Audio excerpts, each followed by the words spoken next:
Hey guys, welcome back to my channel. Thank you very much for liking and for coming. Remember to like, share, comment, subscribe, turn on your post notification bell so you can get my recent uploads.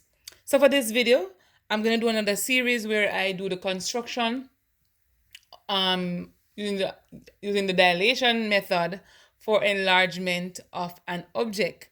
All right, so for today, I'm going to be doing this shrinkage aspect of it. So remember, if you're given an object, the center of enlargement and the scale factor, you can either shrink a figure or enlarge the figure based on the scale factor given. All right, so the process is known as the dilation. Here I have a few steps for you. So we're going to draw a line from the center to each vertex and extend this line. All right, or you don't extend the line in this case, but if you want to, you can extend the line. And from the center to each vertex, you're going to create a perpendicular bisector. This is challenging for most persons because they don't know how to do it. However, I will go through it with you step by step. Now, where the perpendicular bisector cuts the line that you drew first, that's gonna be the point or the vertex for your image. All right, so without further ado, let's get right into it. I hope you can see the object I have here, and my center here is K. Again, I think I need to use the marker. You guys, you must say I'm not learning. Use the marker to make the points brighter so you can see it. All right, so there you go. So I'm gonna draw the line from the center to each, or from the center to each point. So here we go. And remember, these lines should be thin line, guys, but for the sake of the video, I'm gonna make my line bright so you can see it. Not too bright, to be honest. Let me take a little of the brightness of it. So let's go. So from A to K, and from K to B. All right, so we're gonna be doing this, guys. After this is done, we are going to create our perpendicular bisector. So because it has to do between two lines. And remember, a perpendicular bisector cuts a line into a half. All right, two halves. So from K, I'm going to open my compass to more than half the line, and it's there already, as you can see. I'm going to swing an arc above. Remember, thin lines. Swing an arc above. I'm going to swing an arc below, keeping the same.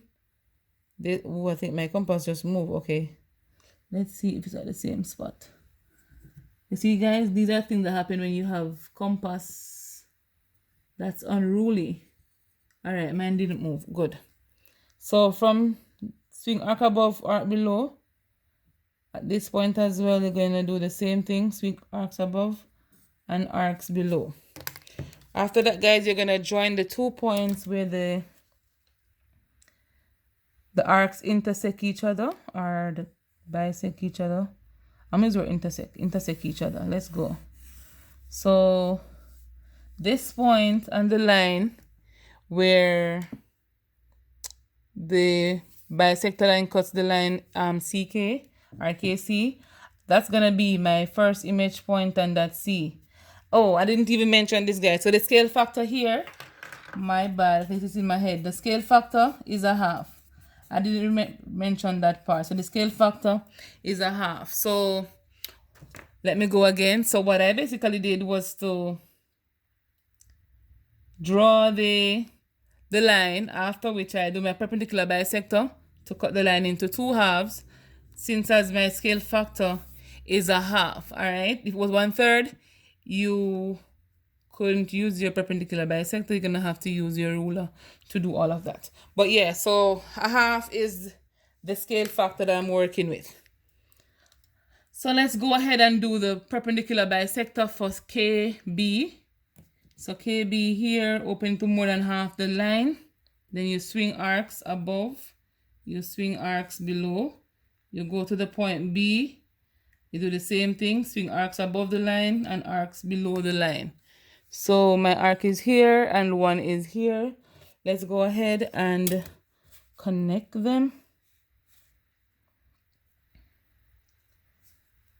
And where the perpendicular bisector, guys, cuts the line KB, that's going to be your point 4B. So this is basically the midpoint of KB. Somebody, the perpendicular bisector gives you the midpoint, so that's going to be B prime.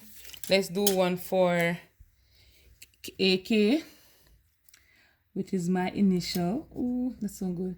Yeah. So yes, guys, so swing arcs above the line. Remember, this is the line, above the line, and swing arcs below the line. With this, guys, you don't have so many arcs working with. You have to look to ensure you're swinging to cut the right one. All right, you have to pay attention to these things. So one arc is up here. My hand is blocking it. One arc is here, and the other is down here. I'm gonna join these two.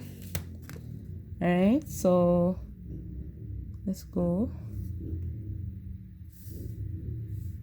Yeah, I'm gonna join these two where it cuts this line here. AK is gonna be my point A prime.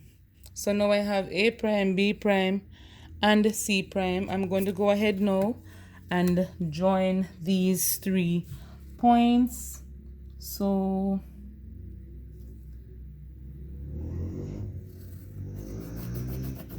I'm gonna brighten this one, guys, since as my arcs are so bright, just for the video, guys. But I told you before in the previous video, once you're doing this for school purpose, you have to ensure that your arcs are the lightest line. You're not supposed to be seeing your arcs if you're standing and even looking at the paper. All right, but y'all know for the sake of the video, I'm gonna have to do that. So this is now my image. I still think I need to use the marker, guys, because this thing is not showing bright enough. But yes, guys, I just did the image for A prime, B prime, C prime, for ABC, which is A prime, B prime, C prime. All right. So remember, we create perpendicular bisectors, open the compass to more than half the line, swing arcs above, swing arcs below. So the image given was right here. And then the object was right here. I'm gonna go ahead and brighten this as well. All right, and so this video, guys, is gonna be a very short one, I hope. And so that's gonna be my A prime, that's my B prime, and that's my C prime.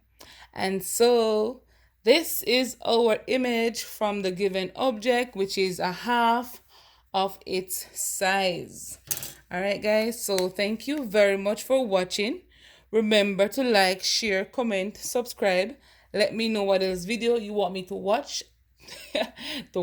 to do for you. This is so funny. To do for you, and I will easy well go ahead and do it for you. All right, guys, so thank you for watching. I'll see you on my next video.